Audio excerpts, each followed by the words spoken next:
Salut à toutes et à tous, aujourd'hui ça va être un big book haul, et pas seulement book mais aussi DVD haul. Allons-y, comme je vous ai promis, on continue. Tout ce que vous voyez là, il y en avait même pas pour 10 €.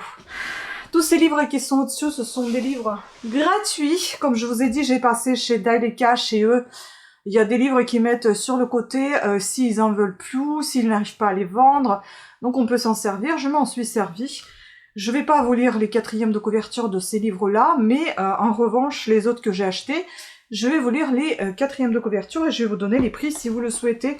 J'ai pas enlevé exprès les prix, j'ai pas encore nettoyé les bouquins, je vais encore les nettoyer, dépoussiérer et tout ça. Donc j'en ai eu pour 9,93 €, sachant que j'avais eu, en fait, si vous voulez, j'ai commandé 3 DVD en ligne, donc j'ai payé 3,97 € et je suis venue les chercher, mais au final j'ai pas du tout aimé les présentations et j'en ai trouvé d'autres et en plus moins chers, donc j'ai pris ceux que j'ai trouvé moins chers et on m'a fait un échange.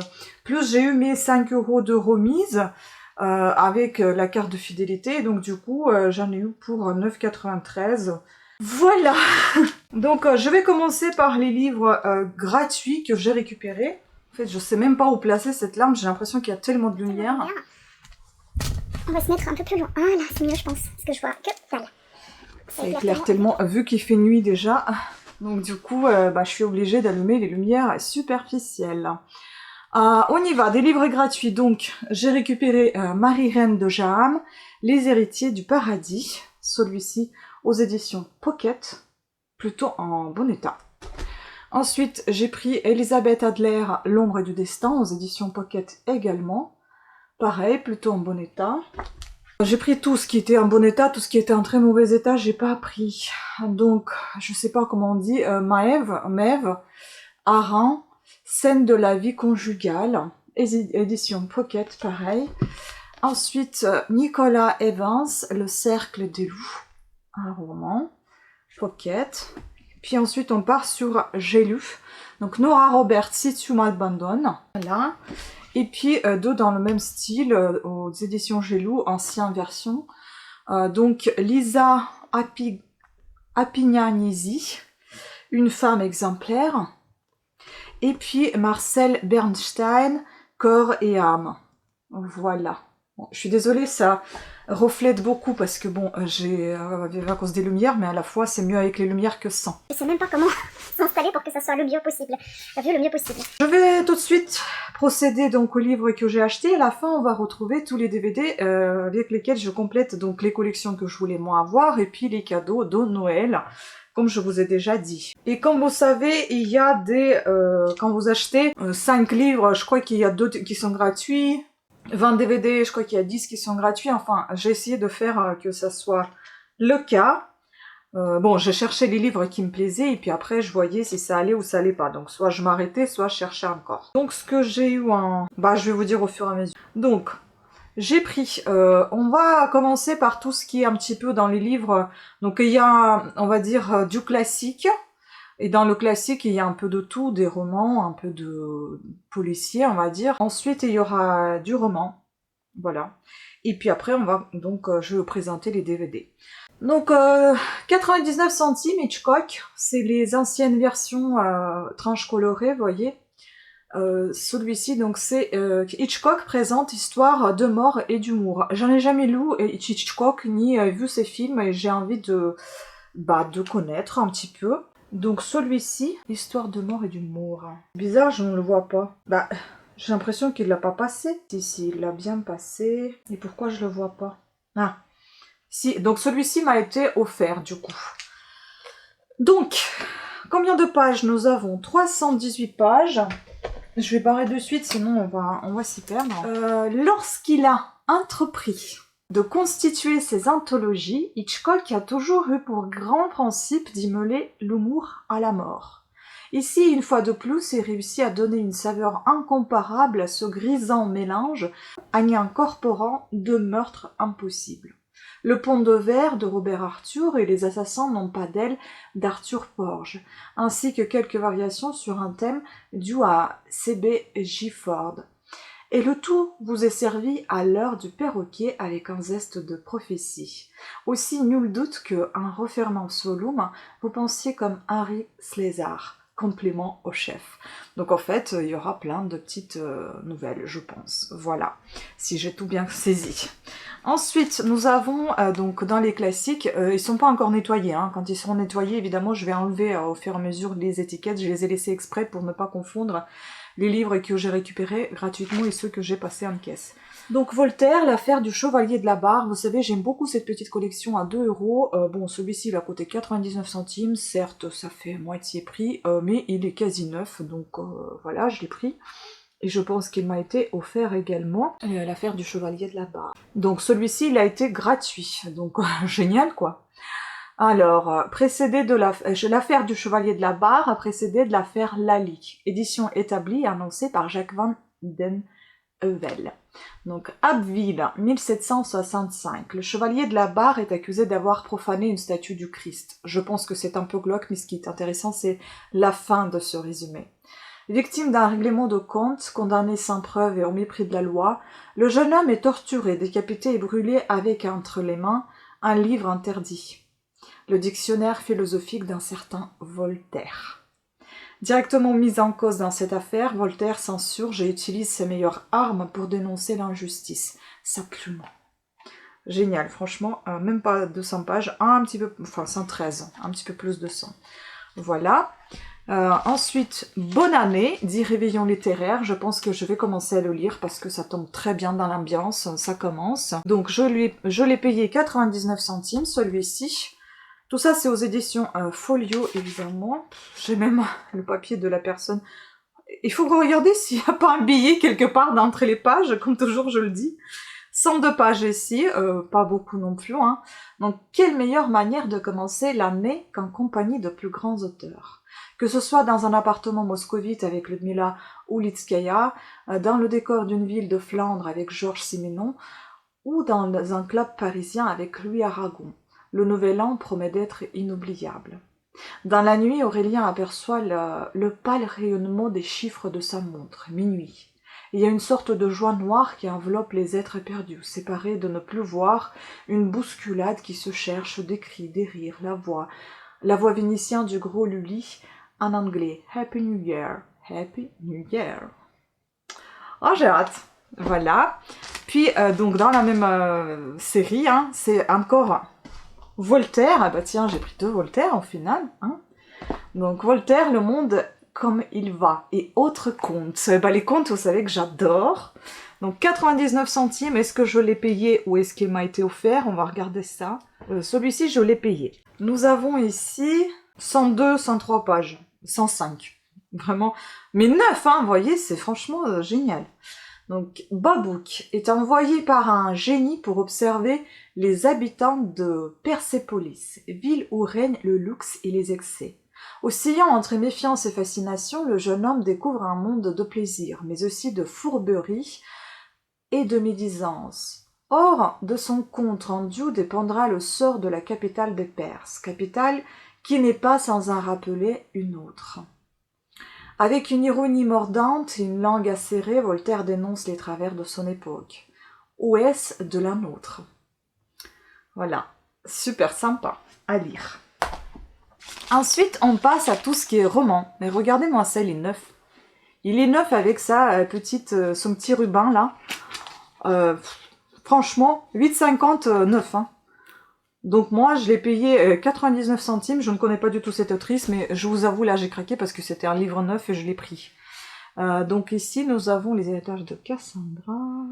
Et lui, je l'ai eu carrément gratuitement au lieu de 99 centimes. C'est un livre aux éditions Archipoche. Nous avons ici, je pense, environ 400 pages. C'est ça, 445.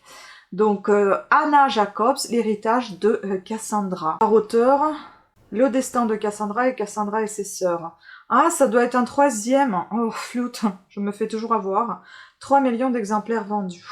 À voir, et si je vais pas me prendre les 2 premiers avant de lire celui-ci. C'est une saga. Ah, mince. J'avais pas vu ça. Une saga qui met... Bon, on voit rien parce qu'ils ont collé ici. Après, il y a une nouvelle saga qu'elle fait, donc c'est... Cassandra. Bon, écoutez, je vais regarder ça de plus près. Donc, 1866, dans l'arrière-pays australien, où il n'a pas plu depuis des mois, Maya et Xant Blake, 27 ans, les deux plus jeunes sœurs de Cassandra, abordent un tournant de leur vie. Maya, gouvernante dans une grande propriété, est amoureuse de son patron, mais ce dernier est marié.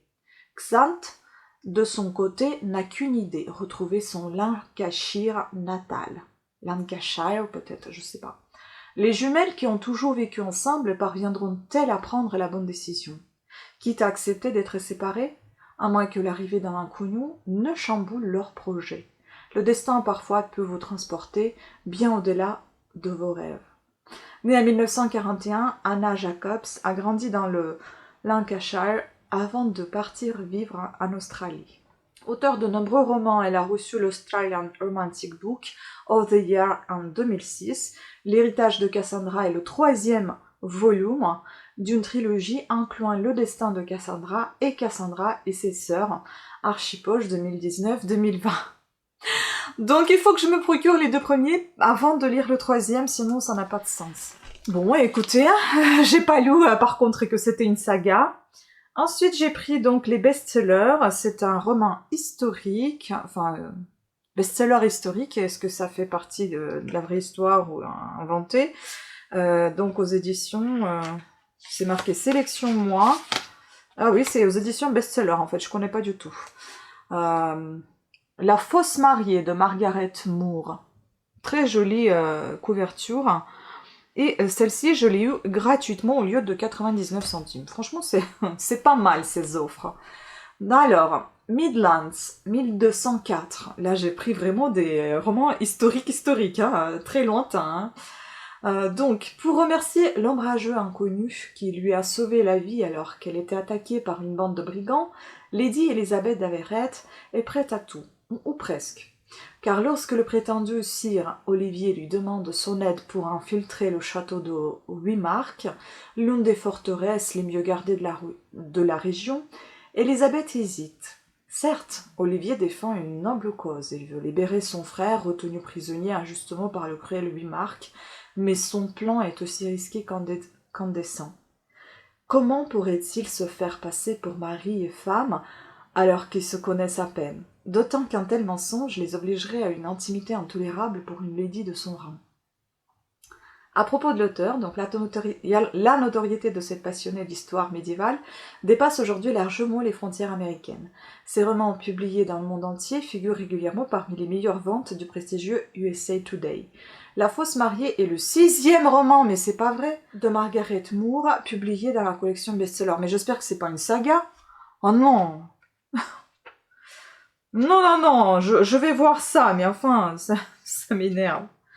Pourquoi je fais tout le temps voir comme ça? 346 pages. Bon, c'est assez dense quand même, hein, comme lecture. On verra bien.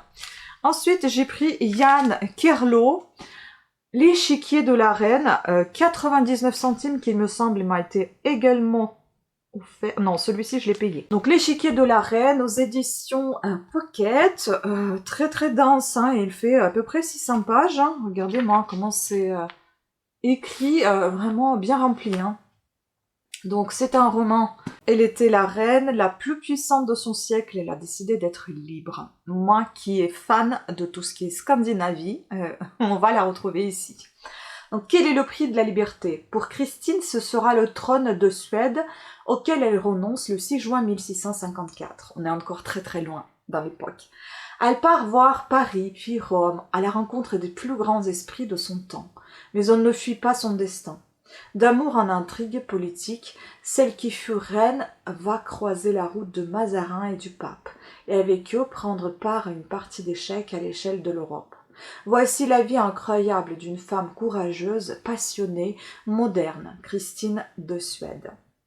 Et on a quelques avis donc de Fabienne Pasco de Télérama. Yann Kerlo se permet des audaces réjouissantes et nous fait vivre l'histoire avec un sens de l'épique proche d'Alexandre Dumas. Waouh! Et puis Gérard Collard, le meilleur roman historique depuis plus de 20 ans. Faut que j'apprenne à lire très vite, hein, parce que là, il y a plein de choses qui m'intéressent. Et puis j'ai pris ma préférée, Lucinda Riley. J'adore cette autrice. Quel dommage, quelle perte, hein, franchement. Donc celui-ci, c'est l'un des plus chers, 3,99 €. Bon, il y a de quoi quand même, hein. C'est une autrice très très connue et très très demandée, je pense. C'est par contre écrit un très très petit. Moi j'adore les éditions Charleston et puis Hauteville, mais bon, qu'est-ce que c'est écrit petit? Enfin, je comprends pas là. Mais c'est assez aéré quand même. Voilà, nous avons ici 666, non 670 pages. C'est toujours à peu près les mêmes volumes pour Lucinda Riley. Traduit de l'anglais par Laura Bourgeois. Donc ici, c'est la lettre d'amour interdite. Un amour interdit, un dangereux secret et une histoire qui se répète. Je vous avoue, j'en ai acheté quelques autres livres, à part la saga de 7 sœurs de Lucinda Riley. Je crois que j'en ai 2, mais pas tous. Et là, je suis tombée dessus, je me dis, oula, il faut que je les prenne parce que j'ai été hésitante. Je ne sais pas si j'aurais payé 10 €, enfin 9,50 €, et si j'allais aimer, parce que si c'est trop romantique ou si c'est trop... ça va faire pleurer, enfin trop dramatique, je voudrais pas. Donc on verra. Au moins il n'y aura pas de regrets. 1995, Londres. Joanna Aslam, brillante journaliste londonienne à qui rien ne semble sourire dernièrement, se retrouve tirée du lit par son patron pour aller couvrir les funérailles de Sir James Harrison, monstre sacré du cinéma britannique, qui vient de s'éteindre à l'âge vénérable de 95 ans. Un reportage mondain qui a peu de chances de lancer sa carrière. Et pourtant, sous le luxe et le glamour qui entourent la dynastie Harrison, Joanna ne tarde pas à remonter la piste d'un secret. Déterminée à lever le voile sur plus de 70 ans de mensonges et de mystères, la jeune femme comprend qu'elle est devenue la cible de personnes haut placées, prêtes à tout pour empêcher la vérité d'éclater. Marcus Harrison, le charismatique et très troublant petit-fils du grand acteur, serait-il un allié ou un ennemi dans cette quête de vérité? Encore des secrets, j'adore. Bon, celui-ci est quand même plus récent, beaucoup plus récent que ce que je vous ai présenté tout à l'heure. Donc Lucinda Riley est née en Irlande et après une carrière d'actrice au théâtre, au cinéma et à la télévision, elle a écrit son premier roman à 24 ans. Ses livres ont été traduits dans plus de 30 langues et vendu à 25 millions d'exemplaires dans le monde entier. Elle figure fréquemment en tête de liste de best-sellers du New York Times et du Sunday Times. Voilà. Ensuite j'ai pris deuxième Lucinda Riley, donc La Chambre Papillon, que je ne connaissais pas non plus, alors que j'en ai vu passer plein de fois sur YouTube. 1,99 €, j'ai payé ce livre. Il est très joli à l'intérieur, on rencontre des papillons. Où est-ce que j'ai vu les papillons? On les rencontre pas souvent. Attendez, on les rencontre qu'au début. Voilà, un petit papillon. Bon, en tout cas, je vais pas acheter pour les papillons. Le livre, il était en super bon état. Et puis, comme j'aime beaucoup cette autrice, écoutez. Donc, La Chambre aux papillons. Dans la campagne du Suffolk, Admiral House John, c'est la maison de famille de Posy Montag, l'endroit où elle a passé son enfance à courir après les papillons avec son père, avant d'y élever ses propres enfants. À près de 70 ans, elle doit pourtant se résoudre à se séparer de cette demeure qui a abrité ses plus grandes joies et ses plus grandes peines. Mais la réapparition soudaine de Freddy, son amour de jeunesse qui lui a brisé le cœur 50 ans auparavant, va tout bouleverser. Car il se pouvait bien qu'Admiral House n'ait pas encore révélé tous ses secrets. Une captivante fresque multigénérationnelle, combinant personnages inoubliables et secrets déchirants comme Lucinda Riley en a fait sa spécialité. Ça, c'est complètement vrai. Donc ici, on a un avis de Lancashire, je ne sais pas quoi, parce qu'il y a une étiquette dessus. Donc absolument enchanteur, préparez-vous à être intrigué, ému aux larmes et transporté. Bon, avec Lucinda Riley, je suis prête d'être émue aux larmes, parce que j'adore cette autrice. Et on dépasse un peu les 600 pages. Enfin, concernant les bouquins, le dernier, c'est celui-ci. Je pense que c'est jeunesse. Je suis pas vraiment fan de jeunesse. Je ne sais pas ce qui m'a pris, mais j'avais trop envie. Parce que ça m'a... je sais pas, il m'attendait ce bouquin. Il est vraiment très très joli. Et puis j'ai beaucoup aimé le résumé. Donc, Un assassin à la cour. Lady Grace. Aux éditions Flammarion. Nous avons ici Un peu plus de 200 pages, donc 220. Je pense que ça va se lire très rapidement. J'ai beaucoup aimé que c'est fait ce style de journal et ça l'est, je crois. Vous voyez, c'est très joli comme livre. Hein. Il est vraiment... J'aime beaucoup ces petits... annotations, ces petites annotations comme ça haut, comme si c'était vraiment les dates de journal. J'aime beaucoup ces petites taches d'encre en bas des pages. C'est vraiment bien travaillé. Et il est en très bon état, juste à nettoyer un petit peu, à dépoussiérer. Donc, les enquêtes de Lady Grace, que j'ai payé 99 centimes seulement. Et ça coûtait, alors combien ça coûtait en vrai? 12 €.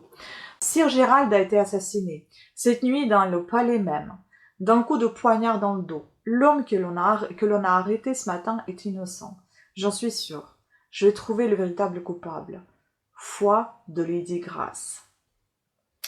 Voilà, donc Lady Grace, demoiselle d'honneur à la cour d'Élisabeth Ière, mène l'enquête dans les couloirs du palais et les ruelles de Londres. Suivez-la dans cette première aventure. Waouh, c'est la première. Et donc, voilà, les illustrations, je sais pas, c'était marqué quelque part de qui. Voilà, illustration de Vincent Madras, très joli, franchement, je ne sais pas s'il y en a d'autres. Donc en fait, ce sont des extraits de journaux intimes de Lady Grace Cavendish, tels que découverts par Patricia Affiné et traduits par Aurélia Lenoir et Rosemary Vassallo, aux éditions Flammarion est paru en 2004. Donc un assassin à la cour, le premier livre. Franchement, très envie de découvrir, je ne sais pas, même si c'est jeunesse, franchement, je pense que ça va vraiment me plaire. J'aime beaucoup les trucs un peu, enfin les livres un peu historiques, journaux intimes, les secrets, vous le savez, où il y a la double temporalité, j'adore ça. Donc, je vais recharger ma batterie parce qu'elle est morte. Et on passe à la deuxième partie qui est des DVD. Ça va aller vite puisqu'il n'y aura pas de... je pense... Ben non, il n'y aura pas d'explication là-dessus. Donc, peut-être que ça suffira finalement, la batterie, on verra bien. Je suis partie chercher donc Sex and the City, comme je vous ai déjà dit. Et lui, il a été finalement offert. Voilà. Donc il était gratuit au lieu de 99 centimes. Donc c'est saison 2 qui me manquait. Il est ici complet. Génial. Ensuite, j'ai pris celui-ci qui m'a été également offert. C'est dingue ça. J'en ai 3 d'offerts.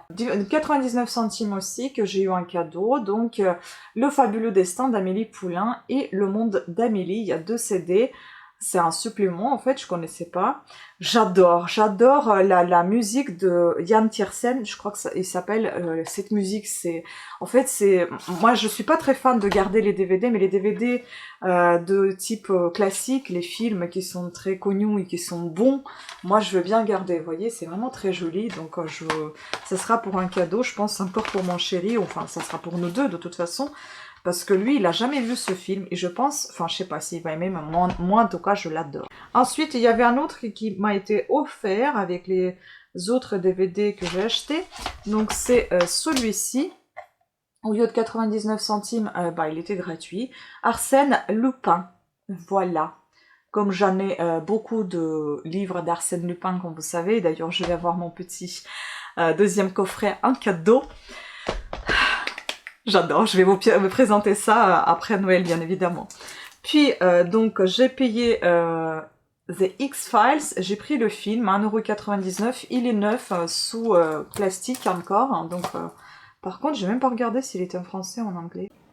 Ah la vache. Ah normalement si, il est en français. Parce que les autres j'ai regardé mais pas ça. Français aussi, il y en a. Ouf. Puis j'ai pris à 1,99 €. Les gens de mon époque, je pense que vous devez connaître. Rowan Atkinson, donc Les vacances de Monsieur Bean, encore un pas et la catastrophe des barques. J'adore en fait, j'adore ces films. Avant j'ai adoré, on verra si ça a bien vieilli. Et enfin le dernier, donc j'ai pris à 3,99 € le coffret Monsieur Bean, Mr Bean. Donc vous avez ici 3 volumes et ensuite vous avez le film le plus... Ah mince, mais j'ai pris... Ah mais attends, j'ai pris 2 DVD, 2 mêmes DVD. Bon c'est pas grave. Et drôle de grimace. Il y a des drôles de grimaces. Et puis celui-ci. Ah non, c'est pas le même. Et puis le film le plus catastrophe. Je sais pas si c'est le même ou pas. Bon, à voir. Hein. Mais en tout cas, voilà. Ah, trop contente. Bon, bah voilà, c'était tout. Et ceux-là, ils sont tous neufs. Hein. Il y en avait qu'un qui était déballé. Mais les autres sont tous neufs. Voilà, sur ce, je vous remercie beaucoup de votre attention. Donc, pensez à regarder les autres vidéos. Pour ça, abonnez-vous et activez la petite cloche de notification afin d'être averti de nouvelles sorties de vidéos. Parce qu'il y aura la suite. Il y a encore des DVD que j'attends. Oui, je me suis lâchée dans les vieilles séries télé. Voilà, sur ce, plein de bisous à toutes et à tous et à très bientôt. Ciao!